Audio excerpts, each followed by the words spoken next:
Hi everybody. In the last chapter हमने देखा था कि प्रोपोजिशनल लॉजिक क्या होता है, मतलब प्रोपोजिशन कैसे डिफाइंड है, हम किस स्टेटमेंट को प्रोपोजिशन कहेंगे, किसी प्रोपोजिशन नहीं कहेंगे। ठीक है, आज हम देखने वाले हैं representation and the truth value of a proposition. Okay, तो पहले रिप्रेजेंटेशन क्या होता है। तो क्या होता है ना कि मैथमेटिक्स में जो स्टेटमेंट होते हैं, जैसे कि Delhi is the capital of India. Okay, just example. Delhi is the capital of India. Capital of India. अब क्या है कि एक स्टेटमेंट है और ये हमेशा ट्रू होगा या फिर फॉल्स होगा। ठीक है, यहाँ पे ये ट्रू है, अगर ये न्यू दिल्ली होता तो मे बी। तो क्या है कि ये हमेशा सही है। अब क्या है कि जब हम मैथ की बात कर रहे हैं और हमारी मैथ डिस्क्रीट मैथमेटिक्स है, तो ऑब्वियस सी बात है कि हम इसका यूज़ जो है कंप्यूटर में भी करने वाले हैं। तो कंप्यूटर में हम इस पूरे स्टेटमेंट को ना लिख के एक छोटा सा वर्ड लिखते हैं, मतलब हम इसको रिप्रेजेंट करते हैं बहुत ही छोटे से वर्ड से। आप इसको रिप्रेजेंट कर सकते हो विद ए बी समथिंग, किसी भी लेटर से।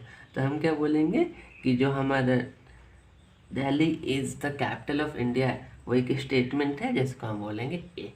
तो हमें कंप्यूटर में अगर इसको रिप्रेजेंट करना होगा तो हम जस्ट ए से रिप्रेजेंट कर सकते हैं। मतलब कि जितने भी प्रपोजिशंस होते हैं हम उन्हें जो है एक पर्टिकुलर अल्फ़ाबेट से या फिर कोई स्पेशल सिंबल से हम रिप्रेजेंट कर सकते हैं। ठीक है, तो इस टाइप से हम किसी भी प्रपोजिशन को रिप्रेजेंट कर सकते हैं। अब क्या होता है, अब होती है उसकी ट्रुथ वैल्यू।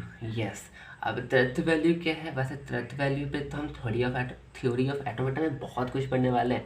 ट्रुथ वैल्यू पहले जो कंप्यूटर किसी भी प्रपोजिशन को ट्रुथ या फॉल्स नहीं बता सकती थी, बट आज के टाइम में ऐसा हो सकता है। ठीक है, तो ट्रुथ वैल्यू अपने आप में बहुत ही अच्छा टॉपिक है, बट यहाँ पे हम बस इतना पढ़ने वाले हैं कि ट्रुथ वैल्यू क्या होता है। ठीक है, जैसे कि पहला स्टेटमेंट, ये स्टेटमेंट एक प्रपोजिशन है और ये ट्रू है, मतलब इसकी ट्रुथ वैल्यू है ट्रू। अगर मैं कहूँ sun rises in west, okay, sun rises in west, इसका मतलब क्या होगा कि सूरज हमेशा पश्चिम में निकलता है। उसे is it true? Obviously not, ये फॉल्स होगा। ठीक है, तो हम फिर से क्या कर सकते हैं, कोई स्पेशल सिंबल जैसे कि वाई, हम इसको असाइन कर देते हैं। वाई क्या है, sun rises in west. Okay, और इसकी जो ट्रुथ वैल्यू है, तो वाई की जो ट्रुथ वैल्यू होने वाली है वो होने वाली है फॉल्स। मतलब ट्रुथ वैल्यू ये बताता है कि वो पार्टिकुलर प्रपोजिशन क्या हमेशा सही है, क्या हमेशा गलत है। ठीक है, अगर वो हमेशा सही है तो वो ट्रू होगा, अगर वो हमेशा ही गलत है तो वो फॉल्स होगा। अब जो है हमने प्रपोजिशन पढ़ा, एंड प्रपोजिशन के बाद जो है प्रपोजिशन को हम कैसे रिप्रेजेंट करते हैं और उसकी ट्रुथ वैल्यू क्या होती है। अब क्या होता है कि कभी कभी जो है हमारे पास जो एक्सप्रेशन होते हैं वो एक्सप्रेशन दो या दो से ज़्यादा प्रपोजिशन को मिला के बना होता है। जैसे कि एग्जाम्पल नंबर 1 में हम देख रहे हैं कि sun rises in the west, ये पहला प्रपोजिशन है, और moon is the satellite of earth, ये दूसरा प्रपोजिशन है। और ये दोनों ही प्रपोजिशन एक लॉजिकल ऑपरेटर और से जुड़े हुए हैं। ठीक है, तो हम क्या कर सकते हैं कि कभी कभी यानी कि मोस्ट ऑफ द केसेस हमें जो है दो या दो से ज़्यादा प्रपोजिशन को मिक्स करना होता है, कंबाइन करना होता है। ठीक है, जिससे हम एक नया प्रपोजिशन बनाते हैं और उस प्रपोजिशन के बहुत सारे यूजेस हैं। ठीक है, जैसे कि अब यहाँ पे ये और है। ठीक है, दूसरा, it is not the case that sun rises in the west. ये क्या है, अगर मैं पहले स्टेटमेंट के फर्स्ट पार्ट को देखूं तो sun rises in the west, उसको उल्टा करते हैं। मतलब it is not the case that sun rises in the west, मतलब मैं कह सकता हूँ कि sun doesn't rise in the west, मतलब sun rise in the west. ठीक है, तो इससे हम क्या देख रहे हैं कि हमने पार्टिकुलर स्टेटमेंट का निगेशन क्रिएट किया है। निगेशन क्या है कि sun doesn't rise in the west, in the west, मतलब sun rises in east, sun rises in the east.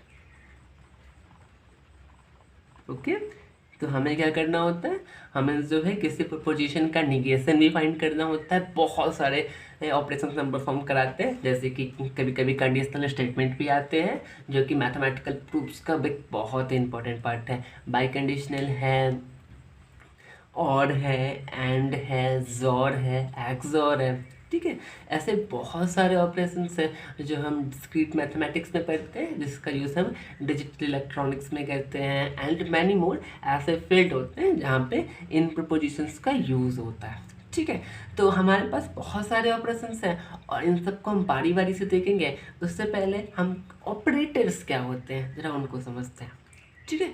तो first statement and second statement, example number 1 में फर्स्ट और सेकंड स्टेटमेंट है, ये अटैच हो रहा है विद द और अगर ये और से अटैच हो रहा है, इसका मतलब ये और क्या है, और एक ऑपरेटर है जो कि दो पोजीशन को जोड़ रहा है। यहाँ पे it is not the case that, ये एक प्रपोजिशन है जो कि एक प्रपोजिशन का निगेशन कर रहा है, ठीक है। ऐसे भी हो सकता है कि sun rises in the east and sun sets in the west, ठीक है। तो यहाँ पे एक ऑपरेशन और आता है एंड, ठीक है। तो ऐसे बहुत सारे ऑपरेशन है, जैसे कि मैं कुछ का एग्जांपल लिख रहा हूँ। आगे वाले लेक्चर्स में हम सभी ऑपरेटर्स को बारी बारी से जो है स्टडी करने वाले हैं, ठीक है। तो ऑपरेटर्स कौन कौन से हैं, सबसे पहले नॉट ऑपरेटर। नॉट ऑपरेटर जिसको हम निगेशन साइन के साथ दिखाते हैं कुछ इस टाइप से, ओके। ये निगेशन साइन के साथ आता है, this is the not operator, ठीक है। वैसे इसे कैपिटल लिखते हैं, आप इसे कैपिटल लिख सकते हो। दूसरा एंड ऑपरेटर। एंड ऑपरेटर जो होता है इसको हम डिसजंक्शन भी कहते हैं, सॉरी इसको हम कंजक्शन भी कहते हैं, दिस इज द कंजक्शन। और इसका जो साइन होता है वो कुछ ऐसे होता है, ठीक है। सॉरी आपको नहीं दिख रहा होगा, साइन कुछ ऐसे होता है, ठीक है, इसका साइन। थर्ड वन इज कि और ऑपरेटर जिसको हम डिसजंक्शन भी कहते हैं, डिसजंक्शन भी कहते हैं, ठीक है। और इसका जो साइन होता है इसको हम कुछ इस टाइप से दिखाते हैं, ठीक है। दिस इज साइन, ये एरो तो दिखाने के लिए साइन ये है, वी टाइप साइन है, ओके। इसके बाद फिर कंडीशनल स्टेटमेंट होते हैं, कंडीशनल स्टेटमेंट होता है, ओके। कंडीशनल में हम साइन कुछ ऐसे दिखाते हैं, एक ऑपरेटर इधर दूसरा ऑपरेटर इधर, ठीक है। फिर बाई कंडीशनल है,